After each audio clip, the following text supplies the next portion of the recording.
5 श्लोक संख्या 7 से लेके 12 तक। 7वां श्लोक पढ़ता हूं, ध्यान पूर्वक सुनिएगा।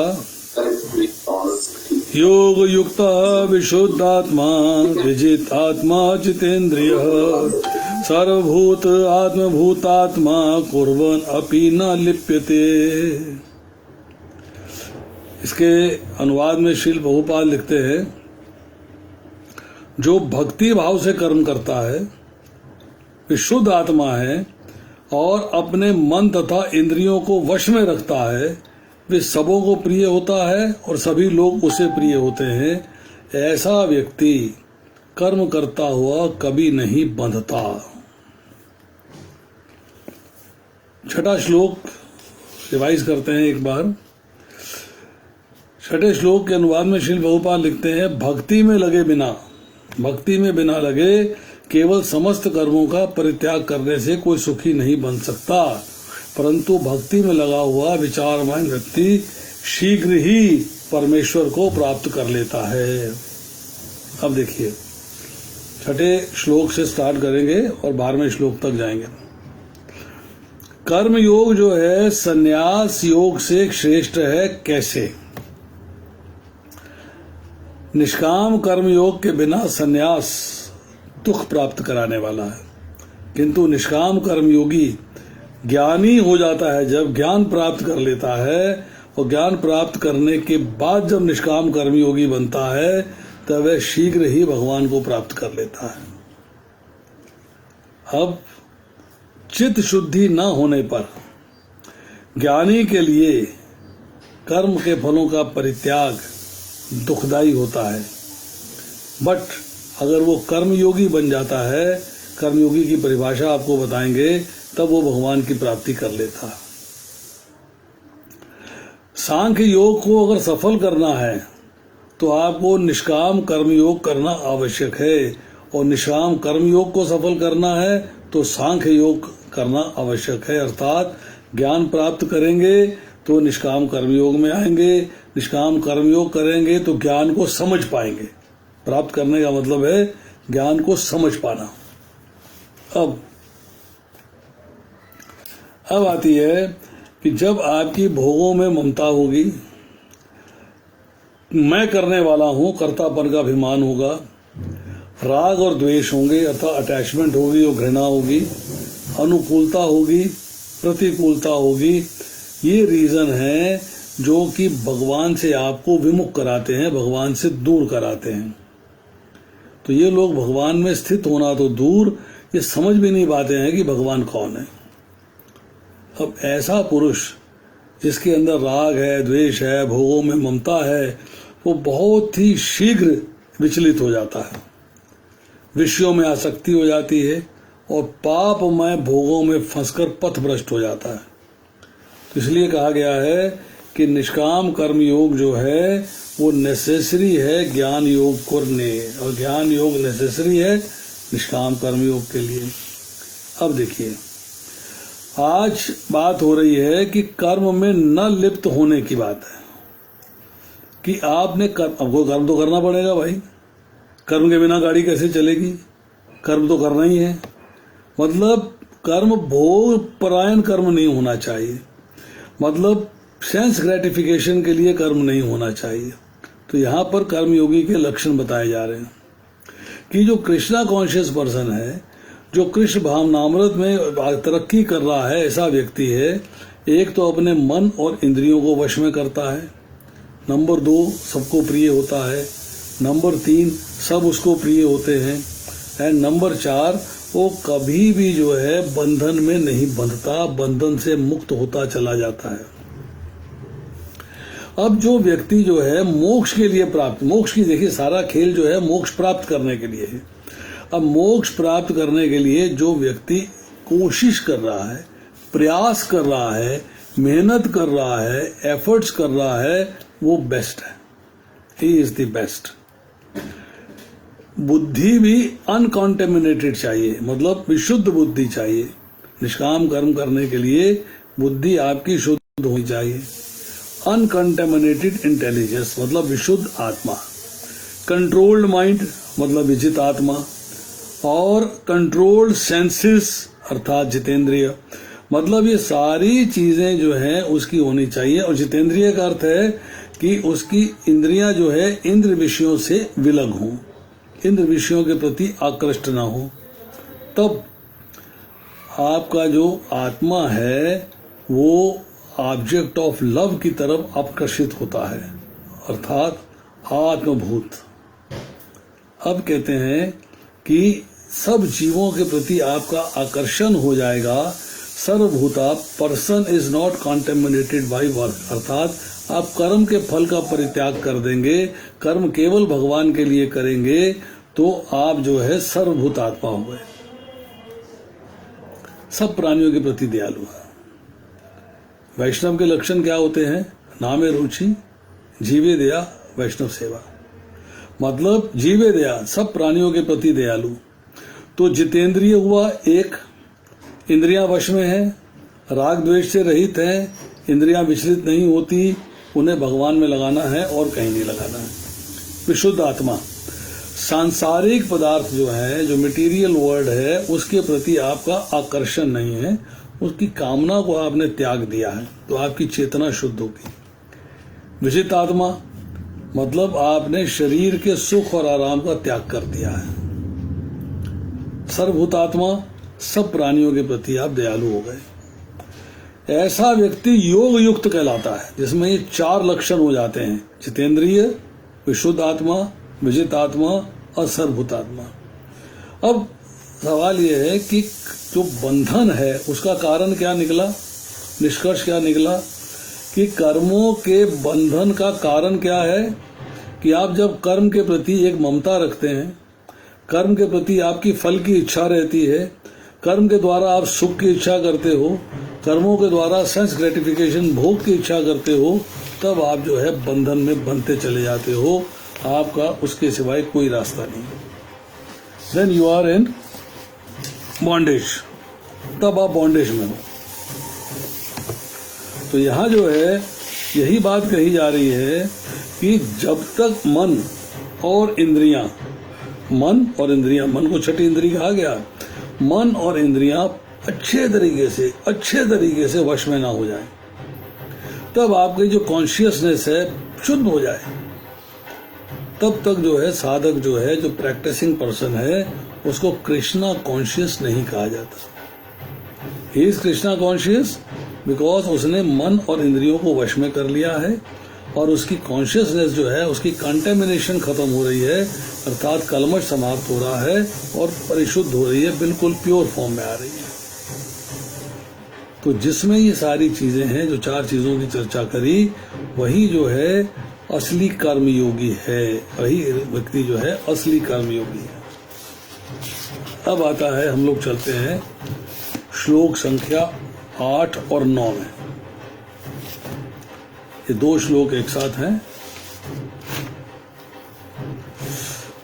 न एव किंचित् करोमि इति युक्तमन्येत तत्त्वतः पश्यन् श्रवन् स्पर्शन् जिघ्रन् अश्नन् गच्छन् स्वप्न श्वसना प्रपलन् विसर्जन् ग्रहणन् उन्मिषन् निमिषन् अपि इंद्रियाणि इंद्रिय अर्थेषु वर्तन्ते इति धारयाम्।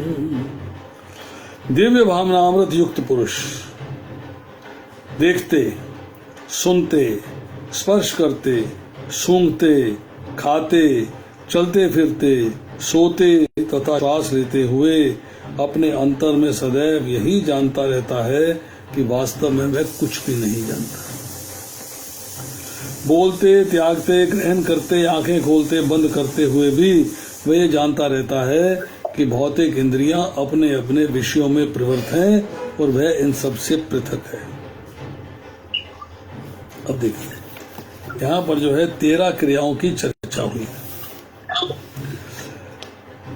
कृष्णा कॉन्शियस पर्सन जो है, जो भगवान की तरफ प्रोग्रेस कर रहा है, जो कृष्ण भावनामृत में आ रहा है, अर्थात जो साधक है, वो अपने को इंद्रियों के साथ आइडेंटिफाई नहीं करता, इंद्रियों के साथ अपने आप को एकाकार नहीं करता, जोड़ता नहीं है। तत्ववित युक्त मतलब जिसने सांख्य योग के विवेकशील साधक, मतलब जो सांख्य योग जो ज्ञान प्राप्त कर रहा है और विवेक अर्थात बुद्धि का इस्तेमाल कर रहा है, डिस्क्रिमिनेट कर रहा है कि what is right and what is wrong, ऐसा व्यक्ति जो है वो तत्वविद युक्त कहलाता है। युक्त मीन्स तत्वविद से जुड़ा हुआ। अब देखिए, कहते हैं जब विवेक जागृत हो गया, जब आर्ट ऑफ डिस्क्रिमिनेशन आ गई, विवेक जागृत हो गया आपका, सारी क्रियाएं सारी एक्टिविटीज आपकी प्रकृति में हो रही हैं। क्यों कि एक्टिविटीज सोल तो कर नहीं रही, वो तो बैठी हुई है हर हृदय के अंदर सूक्ष्म। काम कौन कर रहा है? काम कर रहे हैं आपका शरीर, शरीर के अंग प्रत्यंग। तो अंग जो है शरीर के अंश हैं और शरीर जो है प्रकृति का अंश है, प्रकृति भगवान का अंश है। तो सारे कार्य जो है प्रकृति में हो रहे हैं और प्रकृति में कार्यों के साथ जो है गुण इन्वॉल्व है, क्योंकि जब हम बात करते हैं कार्य करने के लिए तो उसमें प्रकृति के 3 गुण इन्वॉल्व हो जाते हैं। तो प्रकृति के 3 गुण जो है वो कार्यों को करवा रहे हैं और कार्य जो है हमारी शरीर के द्वारा हो रहा है, अर्थात कार्य प्रकृति के द्वारा हो रहा है। तो शरीर का और क्रिया का संबंध है, परंतु आत्मा का और क्रिया का, एक्टिविटी का संबंध नहीं है। अब तत्वित व्यक्ति कौन हुआ? जिसने ये बात समझ ली।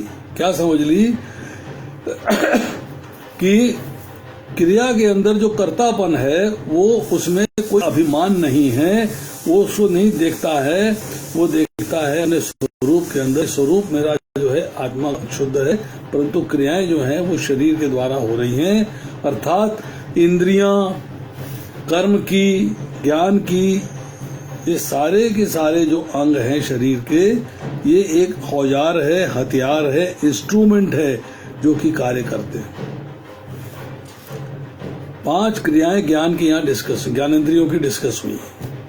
देखना आंख के द्वारा, सुनना कान के द्वारा, स्पर्श करना त्वचा के द्वारा, सूंघना नाक के द्वारा और खाने का रस लेना जीवा के द्वारा। 4 क्रिया जो है वो हुई है कर्मेंद्रियों की। कर्मेंद्रियों की मतलब चलना लेग्स के द्वारा, टांगों के द्वारा, ग्रहण करना हाथों के द्वारा, बोलना जीवा में जो वाक शक्ति है उसके द्वारा, और विसर्जन अर्थात मूत्र और मल दोनों को एक मान लिया तो 4 क्रियाएं मान लिया। अब सोना भी तो क्रिया है, तो सोना है that is for from your internal, अंतःकरण का है, चित्त से उससे नींद आती है। श्वास लेना ये प्राण की क्रिया है। आंखें खोलना और मूंदना ये कूर्म नामक उप प्राण की क्रिया है। तो सब ये क्रियाएं जो हैं सब डिसाइडेड हैं। तो अब जो है इसका मतलब है सारी क्रियाएं जो हो रही हैं वो प्रकृति का कार्य है। शरीर, इंद्रियां, मन, बुद्धि और प्राण के द्वारा हो रही हैं, आत्मा के द्वारा नहीं हो रही। ये बात जिसने समझ ली है, ये बात जिसने इंटेलिजेंस समझ ली है वो तत्वविद है, ही इज एक्सपर्ट। सांख्य योगी की बात करते हैं तो शरीर, इंद्रियां, मन, इन सब के साथ वो जब एनालाइज कर लेता है, एनालिटिकल स्टडी कर लेता है, अंडरस्टैंड कर लेता है, तब इनके साथ अपना संबंध नहीं मानता। वे कभी भी कर्तापन का अनुभव नहीं करता।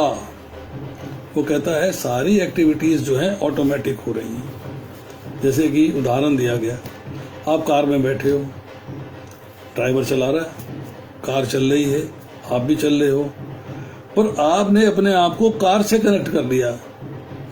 अब जब आप किसी के यहाँ पहुंचते हो तो ये नहीं कहते हो कि मैं कार में बैठ के आया, बोलते मैं आ गया।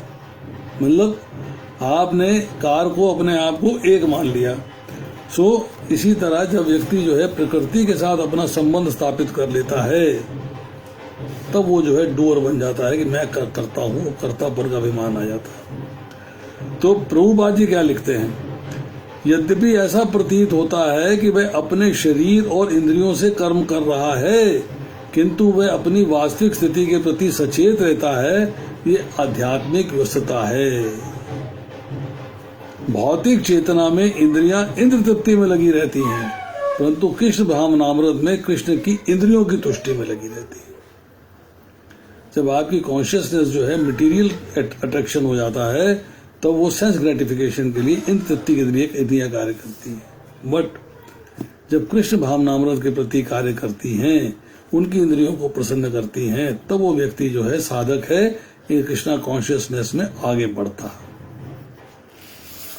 अब देखते हैं कि जैसे हमने चर्चा करी कि इंद्रियां और उनके जितने विषय हैं, जैसे कान का विषय शब्द है, आंख का विषय रूप है, नाक का विषय गंध है, जीवा का विषय रस है, त्वचा का विषय स्पर्श है, ये सारे गुण जो है या तीनों गुण जो है प्रकृति के कार्य, प्रकृति नेचर की वजह से, प्रकृति भगवान का अंश है।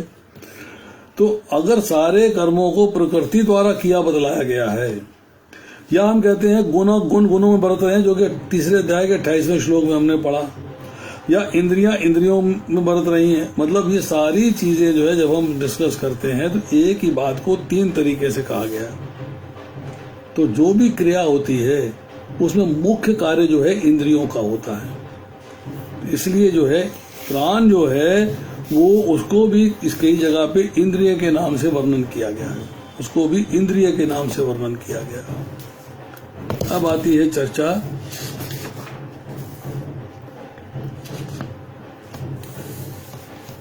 कर्मों के फल की इच्छा करते हैं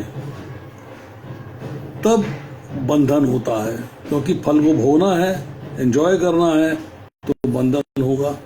तो अगर आपके अंदर लेश मात्र भी फल इच्छा नहीं है तो आप कर्मयोगी हो गए, अर्थात आपके सारे कर्म जो है अकर्म हो गए। अब आती है श्लोक संख्या 10। ब्राह्मणे आधाय कर्माणि संगम त्यक्त्वा करोति यः लिप्यते न सह पापेन पद्मपत्रम इव अम्बसा। जो व्यक्ति कर्म फलों को परमेश्वर को समर्पित करके आसक्ति रहित होकर अपना कर्म करता है, वह पाप कर्मों से उसी प्रकार अप्रभावित रहता है जिस प्रकार कमल पत्र को जल छू नहीं पाता। देखिए, कर्म फलों को परित्याग कर दिया, अर्थात संन्यास के लेवल पे आ गए, आपने कर्म फलों को परमेश्वर को समर्पित कर दिया। नंबर 1, ये सारा कार्य करने के लिए आपको आसक्ति रहित होकर कार्य करना पड़ेगा, क्योंकि आसक्ति होते ही आप कर्म करोगे, बंधन में आ जाओगे।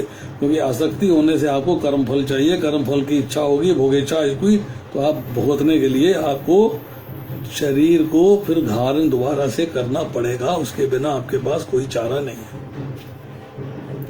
अगर कोई व्यक्ति अपने कर्म के फलों को भगवान को अर्पित कर देता है, अर्थात कर्म ही भगवान के लिए करता है, तो अगर कोई उससे गलती से पाप कर्म हो जाता है तो उससे वो अप्रभावित रहता है, अप्रभावित, उससे डिस्टर्ब नहीं होता। जैसे कहते हैं कि कमल का फूल होता है कीचड़ के अंदर या पानी के अंदर, और नीचे पत्ते होते हैं, तो पत्ते जो है उसको कमल का फूल छू नहीं पाते, वो उनको छू नहीं पाता।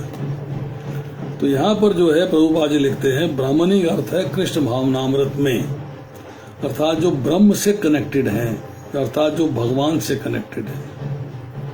अब जो भौतिक जगत की 3 गुणों की प्रेजेंटेशन है, मैनिफेस्टेशन है, उसको प्रधान कहा गया है। मतलब प्रकृति से ऊपर प्रधान है, प्रधान से महत्व है, महत्व से प्रकृति निकली है। तो यहाँ पर जो है चर्चा की गई है कि जगत की प्रत्येक वस्तु ब्रह्म की अभिव्यक्ति है, अर्थात भगवान से प्रकट हुई है, और ये कार्य भिन्न भिन्न रूपों में प्रकट होते हैं। पाप कर्मों के कलमश से जीव अर्थात व्यक्ति वैसे ही परे रहता है जैसे कमल पत्र जल में रहकर भी उससे भीगता नहीं। अब देखिए, ये चर्चा हुई कि मटेरियल वर्ल्ड जो है वो भी तो भगवान से ही आ रहा है, ब्रह्म से ही आ रहा है। अगर एक व्यक्ति प्योर हो जाता है, उसकी कॉन्शियसनेस प्योर हो जाती है और अपनी माइंड, इंटेलिजेंस, शब्द, सेंसेस सारी कुछ जो है कृष्ण के लिए प्रयोग करता है, तो फिर क्या होता है कि मन, बुद्धि, इंद्रियां और शरीर एवं उनके द्वारा किसी भी क्रिया में ममता नहीं है, आसक्ति नहीं है, अट्रैक्शन नहीं है, राग नहीं है, द्वेष नहीं है, तो सारे अंतःकरण की शुद्धि होनी शुरू हो जाती है, अर्थात कॉन्शियसनेस प्योरीफाई होनी शुरू हो जाती है। इम्पोर्टेंट क्या है कि आपको आसक्ति का त्याग करना है। आसक्ति का त्याग करना है किसी भी प्राणी में, वस्तु में, शरीर में, इंद्रियों में, मन में, बुद्धि में, प्राण में, क्रिया में। आपको हल्का सा भी, मिनिमम से मिनिमम भी राग नहीं होना चाहिए, खिंचाव नहीं होना चाहिए, आकर्षण नहीं होना चाहिए, लगाव नहीं होना चाहिए, उसके महत्व के प्रति आकर्षण नहीं होना चाहिए, उसके प्रति ममता नहीं होनी चाहिए, उसके प्रति कामना नहीं होनी चाहिए। ये सब नहीं होंगी, आसक्ति का परित्याग कर देंगे, तब आप जो है जन्म और मृत्यु के चक्कर से छूट पाएंगे। तब आपको ब्रह्म की प्राप्ति होगी, अर्थात भगवान की प्राप्ति होगी। क्योंकि आसक्ति से तो कामना उत्पन्न होती है, तो आपको कामना का त्याग करना है। तो जिसमें कामना एवं आसक्ति का अभाव हो गया है, वह पुरुष कर्म करता हुआ पाप से कभी लिप्त नहीं होता। वह पुरुष कर्म करता हुआ पाप से कभी लिप्त नहीं होता। देखिए, अब आती है श्लोक संख्या 11। श्लोक संख्या 11 केवल है इंद्रिय है अपि योगिनः कर्म कुर्वन्ति संगम त्यक्त्वा आत्मशुद्धये।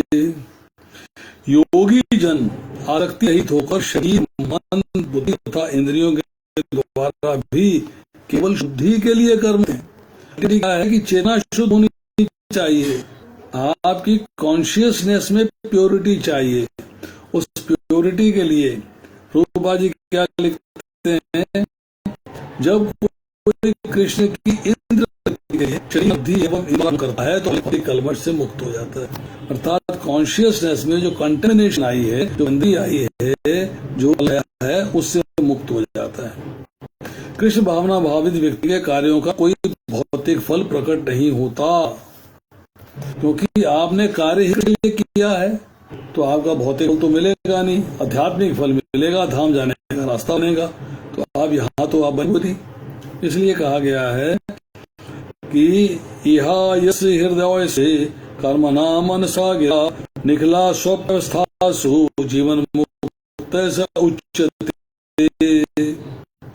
भक्त साम्राट सिंधे पहले खंड के दूसरे अध्याय के 187वां श्लोक है ये। अपने शरीर, मन, बुद्धि तथा वाणी से कृष्ण भावना में कर्म करता हुआ व्यक्ति संसार में मुक्त रहता है। अब देखिए, मुक्त की बात आई, मुक्ति की बात करते हैं मिनट के लिए। जीवन मुक्त क्या है, नित्य मुक्त क्या है, नित्यबद्ध क्या है। 3 शब्द इस्तेमाल होते हैं, नित्यबद्ध, नित्य मुक्त और जीवन मुक्त।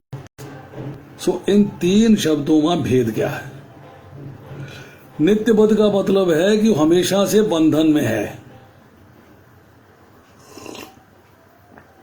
वो हमेशा से बंधन में है, मतलब वो पता नहीं कब बंधन में आ गया। जीव जो है प्योरेस्ट फॉर्म में था, वो इस भौतिक संसार में आया और आने के बाद कर्मों के फल के स्वरूप बंधन में आ गया। वो टाइम इमेमोरियल, वो बात लिखते हैं, टाइम इमेमोरियल मतलब पता नहीं लगा है कि वो कब बद्ध हो गया। तो हमेशा बद्ध ही रहेगा, क्योंकि वो सर्कल में घूम रहा है। उसको भोग चाहिए, इंद्र तृप्ति चाहिए, सेंस ग्रेटिफिकेशन चाहिए, अपनी एंजॉयमेंट चाहिए, आसक्ति है, कामना है, कर्म है। अर्थात इस जाल में, इस उलझन में फंसा हुआ है, तो इससे बाहर नहीं निकल पा रहा है, इसलिए वो नित्यबद्ध है, हमेशा के लिए बंधन में है। अब दूसरा शब्द इस्तेमाल होता है नित्य मुक्त। नित्य मुक्त का मतलब है कि हमेशा से मुक्त है वो कभी भी बंधन में नहीं आया, वो कभी भी बंधन में नहीं आया। ऐसा नित्य मुक्त व्यक्ति कभी इस भौतिक संसार में भी प्रकट होता है, तब भी नित्य मुक्त कहलाता है, क्योंकि वो भगवान के द्वारा किसी पर्टिकुलर जॉब के लिए भेजा गया है। जॉब पूरा होते ही बैक टू गॉड हेड, अपने घर वापस चला जाएगा। वो नित्य मुक्त है, उसने कभी बंधन में नहीं आया। तीसरा है जीवन मुक्त, अर्थात इस जीवन में मुक्त हो गया, जो प्रभुपाद जी यहां लिख रहे हैं कि अपने शरीर, मन, बुद्धि और वाणी से कृष्ण भावनामृत में कर्म करता हुआ, जो कृष्ण के प्रति कार्य करता है, जो एक्चुअल कर्म योगी है, जिसने इंद्रियों को वश में कर लिया है, मन को वश में कर लिया है, बुद्धि को वश में कर लिया है, प्राणों को वश में कर दिया है, ऐसा व्यक्ति जो है इस संसार में भी मुक्त रहता है, अर्थात जीवन मुक्त हो गया। इस संसार में भी मुक्त है वो, मतलब वो नित्यबद्ध था, इस संसार में आया, नित्य मुक्त नहीं था, नित्य मुक्त आया, नित्य मुक्त होकर चला गया। वो नित्यबद्ध था, इस संसार में आया, बट उसने प्रैक्टिस किया।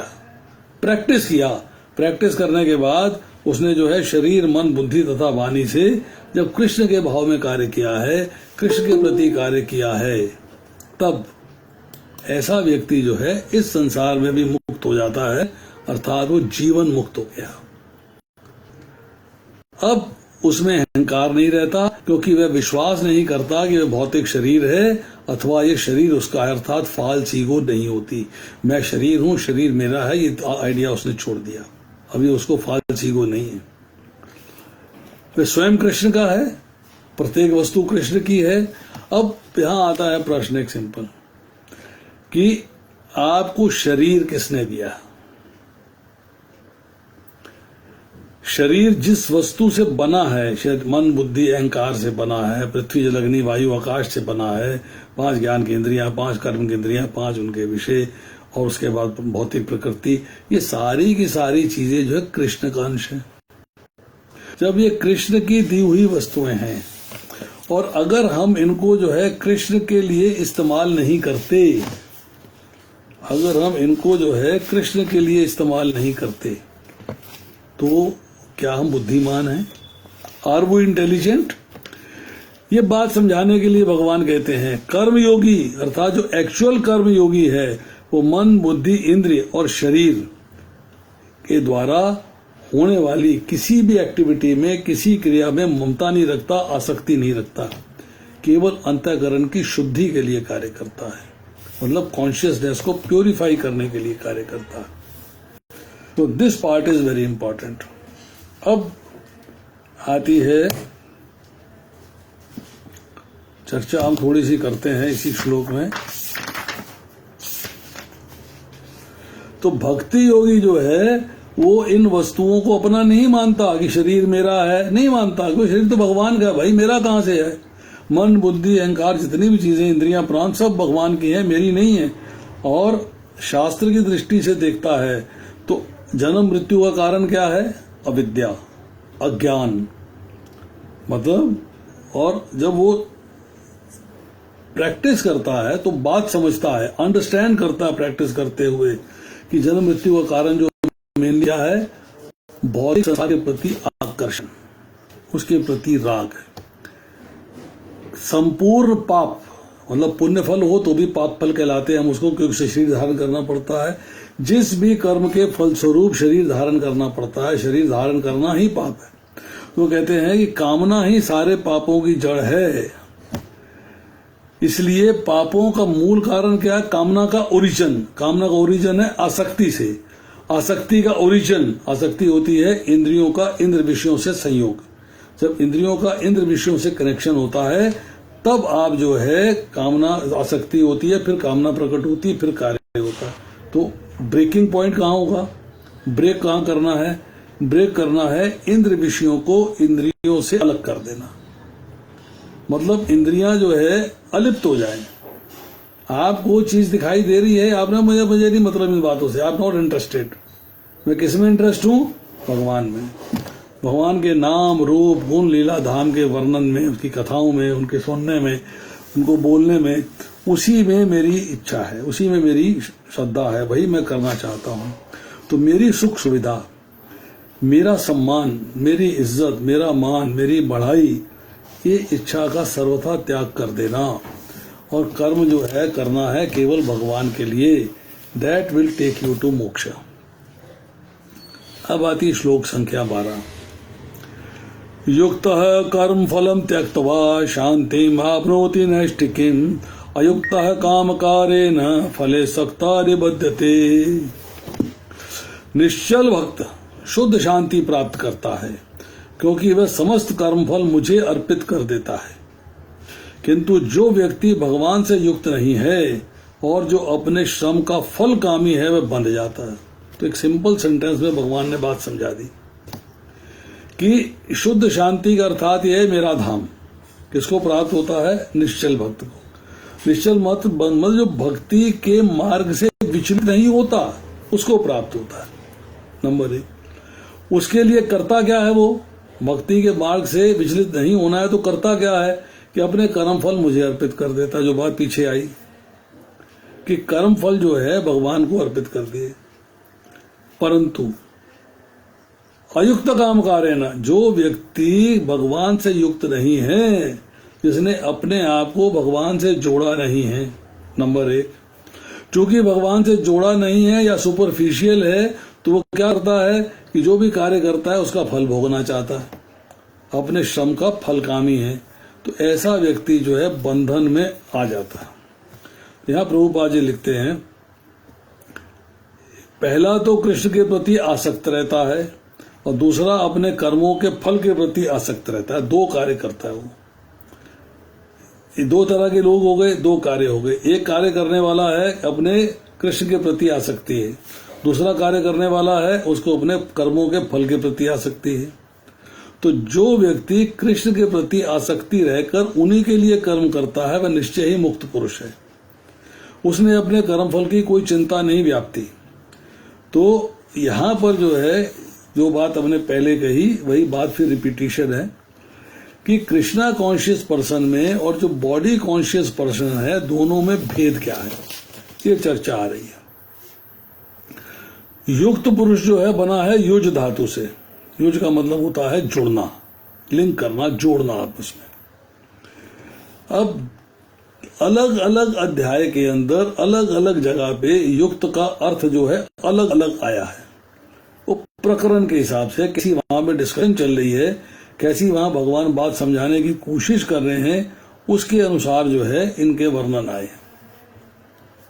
तो यहाँ पे चर्चा आ रही है कि नैष्ठिकी शांति, नैष्ठिकी, ठीक है, शांति मापनोति नैष्ठिकीम, अर्थात नैष्ठिकी शांति का अर्थ है कि भगवान की प्राप्ति के स्वरूप शांति जो है, अर्थात निष्ठा से उत्पन्न है। भगवान के प्रति आपकी निष्ठा है, कर्म योग कर रहे हैं, निष्ठा से कर रहे हैं, कर्म योग की निष्ठा है, मतलब आप उसको जो है जो भगवान की प्राप्ति होगी उसको नैष्ठिकी शांति कहा गया है। अब अयुक्त शब्द इस्तेमाल हुआ है, अयुक्त काम कार्य न। अयुक्त का मतलब है कि कामना के कारण फल में आसक्त होने वाला अयुक्त है, भगवान से युक्त नहीं है, अपने फल के प्रति युक्त है, कामना के प्रति युक्त है, वो एंजॉय करना चाहता है। और बंधन का अर्थ क्या आया यहाँ से? फले सक्तो निबद्धते, तक बंधन में नहीं बनता। तो बंधन का अर्थ क्या है कि सकाम भाव से जो आप कर्म करते हो वो आपको बंधन में बांध देता है, आपको अलग अलग योनियों को भोगना पड़ता है। तो शांति में कहा गया कि भौतिक सांसारिक वस्तु का त्याग कर देता है, जब कामना का त्याग कर देता है, ममता का त्याग कर देता है। अब ऐसा त्याग जो है निद्रा में भी हो जाता है। आदमी सो रहा होता है, भौतिक संसार की वस्तुओं का त्याग कर दिया, कामना नहीं है सोते हुए, ममता नहीं है सोते हुए, मतलब निद्रा में संसार की विस्मृति हो जाती है। जब निद्रा होती है तो आपको संसार याद नहीं रहता, तो शांति हो गई। परंतु जो व्यक्ति जागृत अवस्था में संसार से विरक्ति कर लेता है, जागृत अवस्था में संसार को त्याग देता है, सिर्फ भगवान के लिए कार्य करता है, जागृत अवस्था के अंदर ममता का त्याग कर देता है, अहंकार का त्याग कर देता है, कामनाओं का त्याग कर देता है, ऐसे व्यक्ति का क्या कहना, गजब का आदमी है वो, उसको सात्विक की शांति प्राप्त होती है।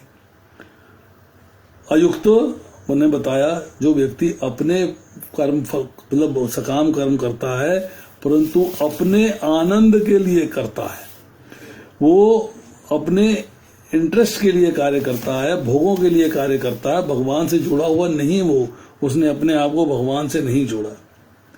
अब जहां तक बात आती है शांति की, 5वें अध्याय के 12वां श्लोक हम पढ़ रहे हैं, यहाँ पे नैष्ठिकी शांति की बात हो रही है। 9वें अध्याय के 31वें श्लोक में शश्रु शांतिम की बात हो रही है। 4थे अध्याय के 39वें श्लोक में, 18वें अध्याय के 62वें श्लोक में आ रही है परम शांति की बात है, और 5वें अध्याय के 29वें श्लोक में, दूसरे अध्याय के 70वें 71वें श्लोक में शांतिम की बात हो रही है। तो जगह जगह जो है शांति की बात हुई है। तो अल्टीमेटली अगर हम निष्कर्ष निकालें तो इन श्लोकों का निष्कर्ष क्या है? इन श्लोकों का निष्कर्ष एक ही है। तो क्या है कि इंद्रियों का इंद्र विषयों से वियोग। जो इंद्र विषय होंगे आपको अट्रैक्ट करेंगे, आपको आनंद आएगा फिल्में देखने में, पिक्चरें देखने में, जगह देखने में, आपको सुनने में, फिल्मी गाने सुनने में, ये वो सुनने में। तो आपको इस सब का त्याग करना है।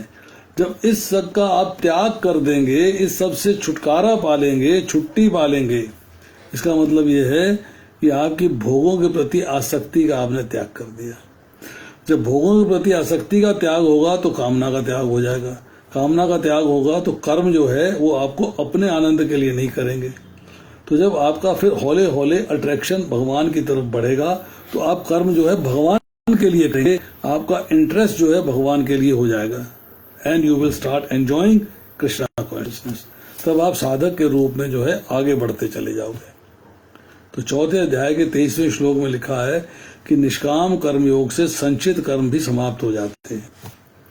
जब आप भगवान के प्रति कार्य करते हो, भगवान के प्रति सेवा में लग जाते हो और केवल भगवान के लिए कर्म करते हो, तब आपके जो कर्म फल जमा है वो भी, जो आने वाले कर्म फल जमा हो रहे हैं वो भी, अर्थात पूर्ववर्ती और परवर्ती सारे कर्म फल समाप्त हो जाते हैं। यही भगवान चौथे अध्याय के 37वें श्लोक में कहते हैं कि इस ज्ञान रूपी अग्नि में, जैसे कि अग्नि जो है समस्त प्रकार के ईंधन को जला के भस्म कर देती है, इसी तरह ये ज्ञान रूपी अग्नि जो है समस्त कर्म फलों को जला डालती है। इसलिए आज इतना ही इसको समझना है कि हमें मन से, बुद्धि से, इंद्रियों से, शरीर से अपने आप को भगवान की सेवा में लगाना, भगवान की सेवा में लगाना है। तभी हम मोक्ष की प्राप्ति कर सकते हैं। नहीं तो मोक्ष की प्राप्ति नहीं होगी। ठीक है, दूसरी योनि मिल जाएगी, दूसरा जन्म मिल जाएगा, फिर मनुष्य बन जाएंगे, फिर वही चक्कर, पुनरअपि जन्मम पुनरअपि मरणम का चक्र स्टार्ट हो जाएगा। हरे कृष्णा। अभी किसी का कोई प्रश्न है तो पूछ सकते हैं, समय है अपने पास। हरे कृष्णा प्रभु जी। यस माता जी बोलिए। मैं पूछ रही हूँ प्रभु जी कि हमारी इंद्रिय विषय, तो इंद्रिय विषय से हमारी आसक्ति नहीं हो रही है, हम उससे धीरे धीरे दूर हो रहे हैं। इंद्रिय विषय से हमारी कोई आसक्ति नहीं, ये तो हमें खुद को समझ में उतनी आती नहीं है। दूसरी बात है, हम अपने कर्म फलों के से बचने के लिए हम अपने सारी कर्म का फल का आशा न करके हम भगवान में समर्पित होते हैं कि हमारे भगवान के लिए हम सारे कर्म कर रहे हैं। तो ये सारी जो चीजें हैं हमें अपने आप में कैसे फील होगा, हम कैसे समझेंगे?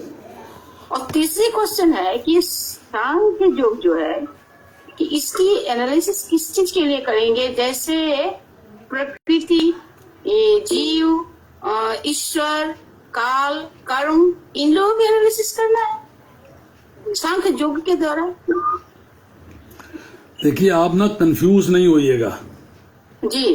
पहले बात समझ लीजिए जी। भगवान ने अलग अलग योगों की चर्चा करी है जी।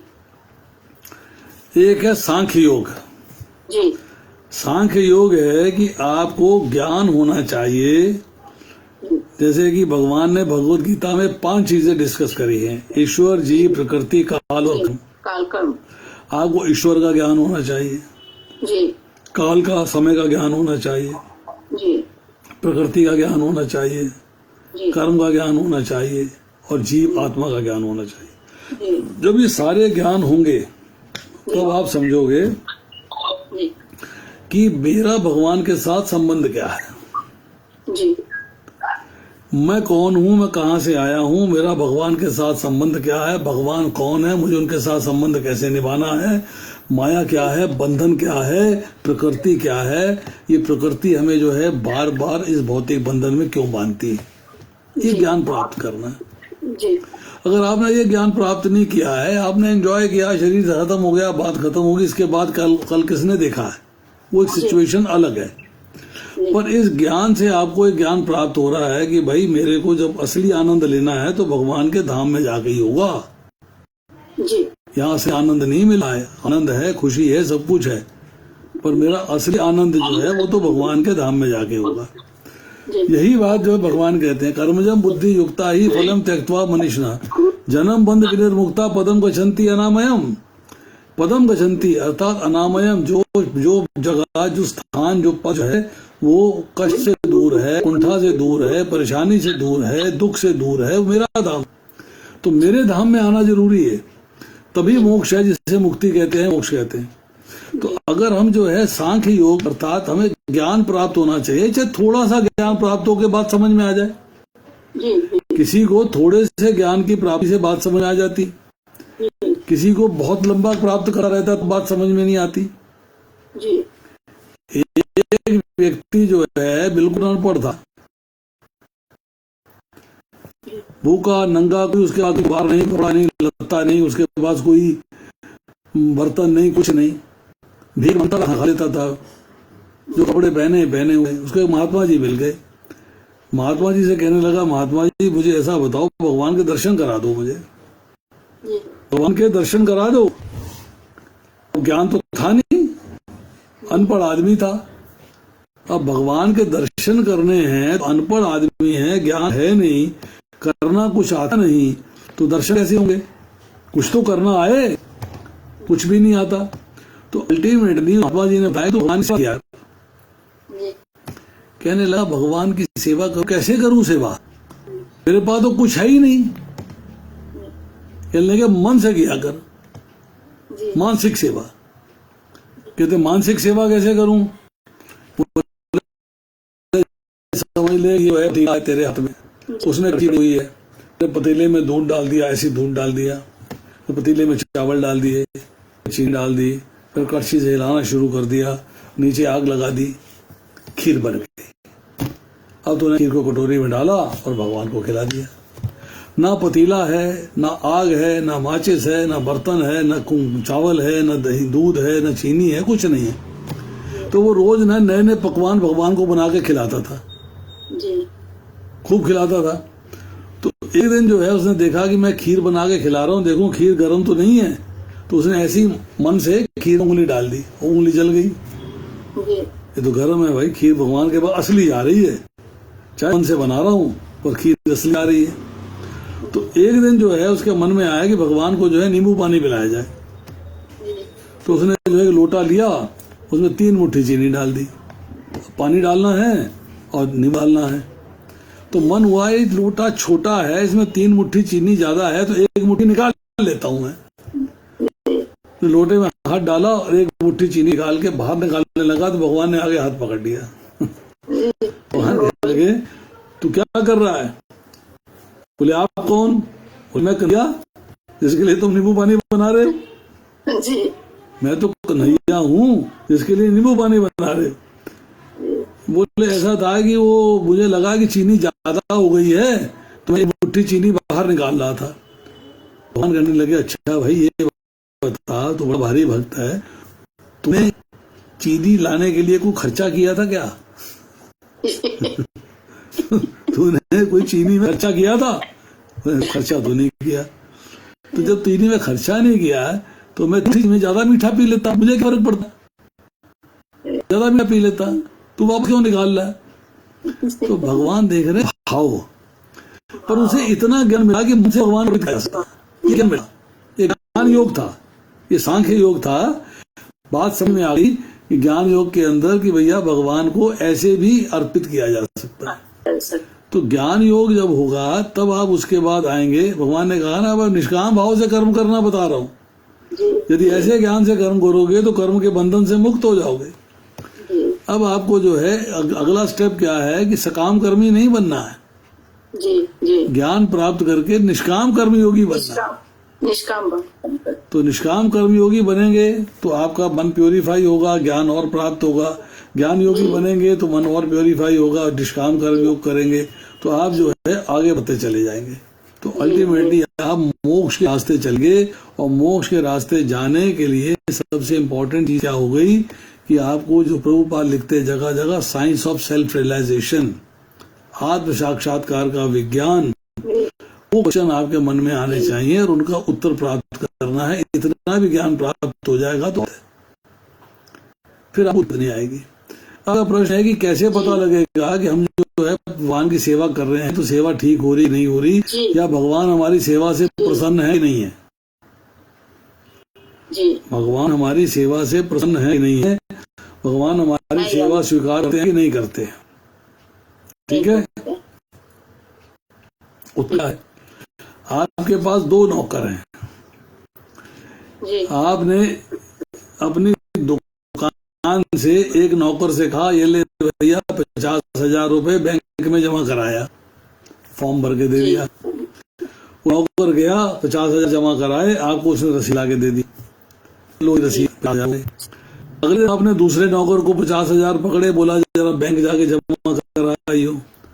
नौकर गया, 2 घंटे के बाद घूमता घामता वापस आ गया और आपको पैसे वापस कर दिए कि साहब बैंक बंद हो गया था।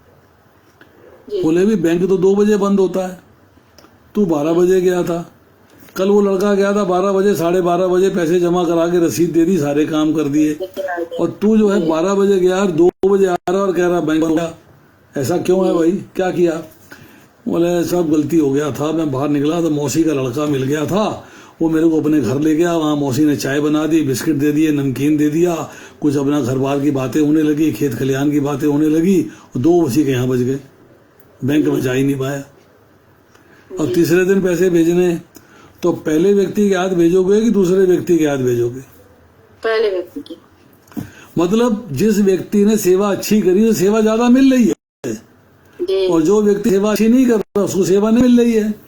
तो अगर आपकी सेवा से भगवान प्रसन्न है तो आपको ज्यादा सेवा देंगे, हरि बोल, हरि बोल। आपको सेवा का मौका ज्यादा मिलेगा। जी। और अगर भगवान आपसे प्रसन्न नहीं है जी तो आपको इग्नोर देंगे, आपको सेवा नहीं मिलेगी। ठीक है, और कोई प्रश्न किसी का?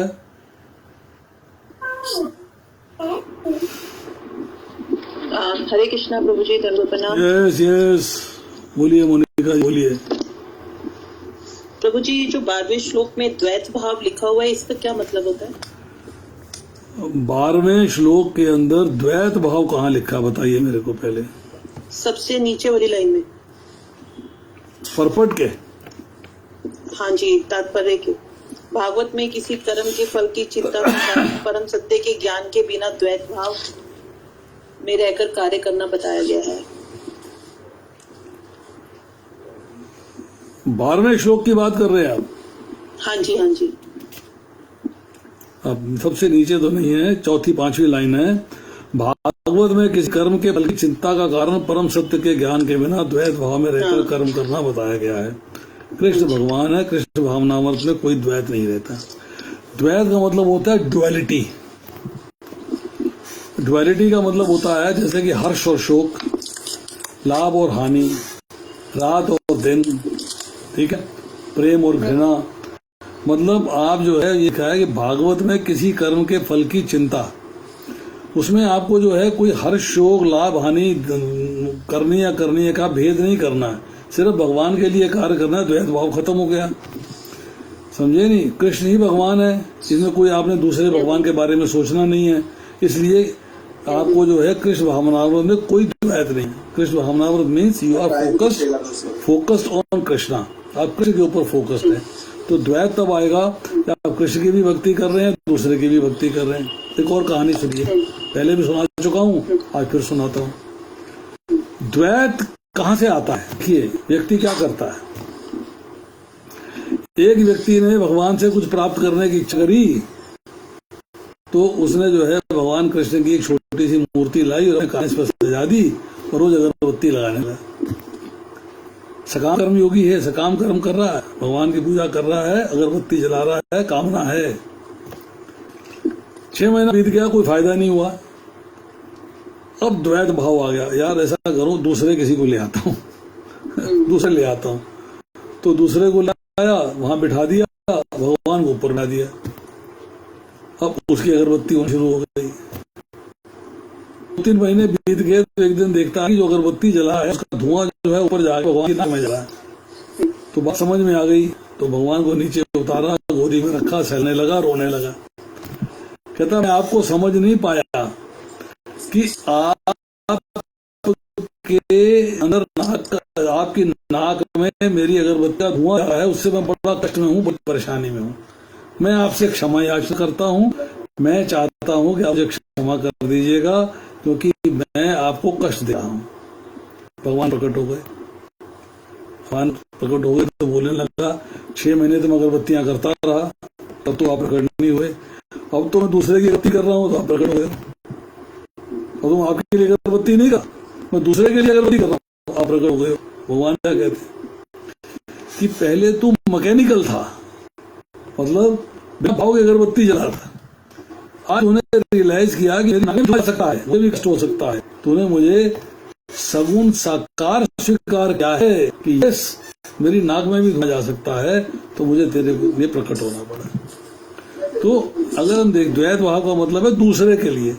आप जो है इसी तरह द्वैत भाव में हर्ष और शोक आता है, लाभ और हानि आती है, राग और द्वेष आता है, ये सारे द्वैत है, समझे नहीं? तो इसलिए जो है यहाँ कृष्ण भावनामृत में कोई द्वैत नहीं है, ओनली कृष्णा कॉन्शियसनेस पे आपका फोकस है, आप उसी के लिए फोकस करते हो। चलिए,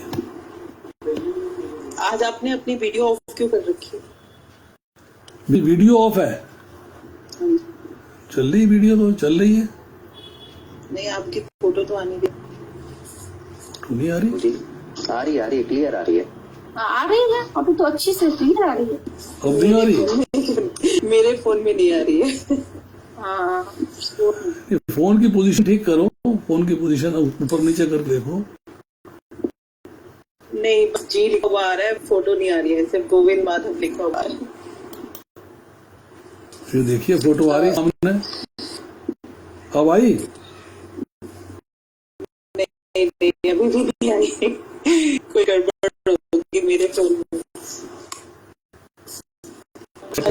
प्रभु जी, हम अपने विषय से कैसे दूर रहे? अब हम एक ग्रस्त जीवन में रहते हैं, हमें सब कार्य करने पड़ते हैं घर में रहकर, तो हम बहुत कोशिश करते हैं तब भी नहीं रख सकते। कुछ ना कुछ समय तो हमें बच्चों को भी देना है, हस्बैंड को भी देना है, तो हम अपने आप को इंद्रिय विषयों से कैसे दूर रखें? क्या हमें बच्चों के साथ बैठ के अगर कोई मूवी देखनी है, कुछ काम करना, फिर हम अपने आप को कैसे दूर रख सकते हैं इन चीजों से? देखिए, ऐसा है कि अगर आपने अपने आप को इन सारी चीजों से दूर रख दिया, एक बात समझिएगा, ये एक आर्ट है। आपने अपने आप को इन सब चीज दूर रख दिया तो आपको गृहस्थी त्यागनी पड़ेगी। वो तो हम नहीं त्याग सकते। ठीक है नहीं? हाँ। बट करना क्या है कि एक होता है मजबूरी, एक होता है आकर्षण। अगर आपका आकर्षण है कि यस भाई, मैंने आज पिक्चर देखनी है, आज मेरा मूड है पिक्चर देखने का, तब तो आपका आकर्षण जो है कृष्ण के प्रति ना होकर पिक्चर के प्रति हो गया, तो आपकी जो इंद्रिय है वो उस पिक्चर के प्रति आकर्षित हो गई, उसमें विचरण कर रही है। बट अब आपके मन में तो कृष्ण है और आप कृष्ण को स्मरण कर रहे हो, कृष्ण आपके साथ हमेशा आपके मन में है, चिंतन चल रहा है, स्मरण हो रहा है, सब कार्य हो रहे हैं। आप विजिबली जप नहीं कर रहे हो, विजिबल जप नहीं है कि माला फेर रहे हो सबके सामने, नहीं, आप पिक्चर में बैठे हो, घर वालों के साथ बैठे हो, मजबूरी में बैठे हो, क्योंकि उसके बिना आपका गुजारा नहीं है। परंतु पिक्चर में आपका ध्यान नहीं है, आप पिक्चर को एंजॉय नहीं कर रहे हो, एंजॉय कृष्ण को कर रहे हो, आपके मन में कृष्ण है, उसको एंजॉय कर रहे हो। आप मन ही मन जो है कर रहे हो, मन, जैसे मैंने कहा मन से कर रहा था वो व्यक्ति, अब मन से भगवान की सेवा में हो, मन से जप कर रहे हो, मन से कार्य कर रहे हो, पिक्चर चल रही है, अपना कार्य कर रही है, आपका इंटरेस्ट नहीं। जैसे मैं आपको एग्जांपल देता हूं, आप कोई भी सीन चला, मान लीजिए घर का बहुत बढ़िया सीन है और फोन आ जाता है, तो आप जो है फोन में बात करने लग गए, तो आपको सीन में ध्यान नहीं रहेगा, क्योंकि आपका माइंड डाइवर्ट हो गया है, माइंड पलट गया है। अब आपका मन जो है वो क्या बोला इसने, बताना जरा। क्या बोला? क्योंकि आपका मन जो है वो पिक्चर में रह के उस वक्त फोन पे बात करने में हो गया, फोन में इंटरेस्टेड हो गया। तो इसी तरह अगर आप जो है भगवान के नाम का स्मरण कर रहे हो, भगवान के नाम का जप कर रहे हो मन ही मन, और आप पिक्चर में क्या हो रहा है ये आपको कोई कंसर्न नहीं है। जो होता है मजबूरी में साथ बैठना, फंसी हुई हूँ इनके साथ, मजबूरी में एंजॉय करना है, ये कर रहे हैं, मैं भी बैठी हूँ। बस मेरा मन अब बाद में से पूछे अरे पिक्चर में कितने गाने मैंने गिने नहीं, पिक्चर में कौन सा गाना अच्छा था मैंने देखा नहीं, अच्छा वो सीन वो पता ही नहीं, याद ही नहीं मेरे को, बिकॉज आपका मन, आपका उसमें इंटरेस्ट नहीं था। जैसे कि इसे कहते हैं अनदेखा कर देना, अनसुना कर देना। आप कहाँ जा रहे हो? रास्ते में आपने देखा पोस्टर लगे हैं, फिल्मों के पोस्टर हैं, किसी वीडियो बेच रहा है, कोई कुछ बेच रहा है, मतलब पोस्टर लगे सड़क। तो आपका टारगेट है किसी जगह जाने का, किसी रिश्तेदार के यहाँ जाने का टारगेट है। तो आपका टारगेट जो है सड़क पे है, आपकी आंखें सड़क पे हैं, एक में है आपके पैर और आपके दूसरे हाथ में गियर है, अर्थात आपका मन जो है वो पोस्टर की तरह नहीं। आप वहां पहुंचे, सहेली ने पूछा अरे तुम धौला कुआं से आई हो? हाँ। अरे वहां जो धौला कुआं पे जब एंटर करते हैं ना, बहुत बड़ा पोस्टर लगा हुआ है फिल्म स्टार का। अरे भैया मजा आ गया देख के। अरे मैंने तो देखा ही नहीं, हालांकि आपको पोस्टर दिखाई दिया, आंखों के आगे आया, पर आपने कंसंट्रेट किया अपनी गाड़ी के ऊपर, आपने पोस्टर को इग्नोर कर दिया। पोस्टर देखोगे तो एक्सीडेंट हो जाएगा, पोस्टर को पढ़ोगी तो एक्सीडेंट हो जाएगा। मतलब आपने देखते हुए भी अनदेखा कर दिया। मीन्स आप परिवार के साथ रहें, परिवार के साथ आपको रहना पड़ेगा, उसके बिना चारा नहीं है, पर उसमें लिप्त नहीं होना है, उसमें अट्रैक्ट नहीं होना है। ड्यूटी है, बच्चा है, पढ़ाना है, उसको खाना खिलाना है, उसके कपड़े धोने हैं, उसकी किताबें तैयार करनी है, उसको नोट्स बना देने हैं, आपने सारे करने हैं, बट उन कार्यों में लिप्त नहीं होना है, लिप्तता नहीं होनी चाहिए। दैट पार्ट इज इम्पोर्टेंट, वो पार्ट इम्पोर्टेंट है। जब उस बात को समझ लेंगे तो हौले हौले हौले हौले बात जो है क्लियर होना शुरू हो जाएंगी। तब आपका कंसंट्रेशन जो है वो उनके साथ रहते हुए भी कंसंट्रेशन भगवान की तरफ रहेगा। सब कार्य करेंगे, कपड़े नहीं धोने, क्या धोने, और कपड़े धोते हुए भगवान का स्मरण रहना चाहिए, कार्य करते हुए भगवान का स्मरण रहना चाहिए। ये भगवान ने कहा है 8वें अध्याय में 7वें श्लोक में, तस्मात् सर्वेषु कालेषु, सब काल में, सब समय में, हर समय मेरा स्मरण करते हुए कार्य करो। तस्मात् सर्वेषु कालेषु माम अनुस्मर युद्ध च, मतलब सब कार्य करते हुए आपको मेरा स्मरण करना है, या मेरा स्मरण करते हुए सब कार्य करना है। तो इसमें डिफरेंशिएट करना है। तो एक्चुअल क्या है कि मेरा स्मरण करते हुए सब कार्य करो, दिस शुड बी योर मोटो, ये आपका मोटो होना चाहिए। गृहस्थी थोड़ा छोड़ देनी है, परिवार छोड़ देना है, गृहस्थी छोड़ देनी है ना, सब चलना है, बट मन के अंदर, हृदय में हर समय भगवान का ध्यान रहना चाहिए। चलिए प्रभु जी आपसे कहना है प्रभु जी। हाँ जी प्रभु जी, जैसे आप कोई श्लोक लेते हो तो उसका आप बताते हो ना, कि जैसे आपने आज बताया कि शांति की बात इन श्लोकों में हो रही है, हाँ। तो वो जरा श्लोक संख्या धीरे धीरे बोला करो, आप बड़ी स्पीड से बोलते हो।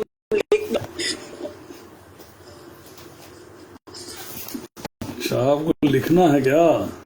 अभी तो यही तो सब हम आपसे सीख रहे हैं कि आपने इतने अच्छे अच्छे नोट्स बताते हो। तो पहले आप ये सीखो कि भगवत गीता पढ़नी कैसे चाहिए। How should we read Bhagavad Gita? वो भी सीख रहे हैं, वो नहीं सीख रहे आप? क्योंकि ये थोड़ा चीज सीखा नहीं, वो भी सीख रहे हैं, ये भी सीख रहे हैं कि किन किन श्लोकों में इस पॉइंट के बारे में बताया जा रहा है, फिर हम उसको पढ़ते हैं। भगवत गीता को करना कैसे चाहिए? नहीं, वो देखिए आपने पढ़ा, मैंने पढ़ाया, आपने पढ़ लिया, बड़ी अच्छी बात करी, परंतु भगवत गीता को पढ़ना कैसे चाहिए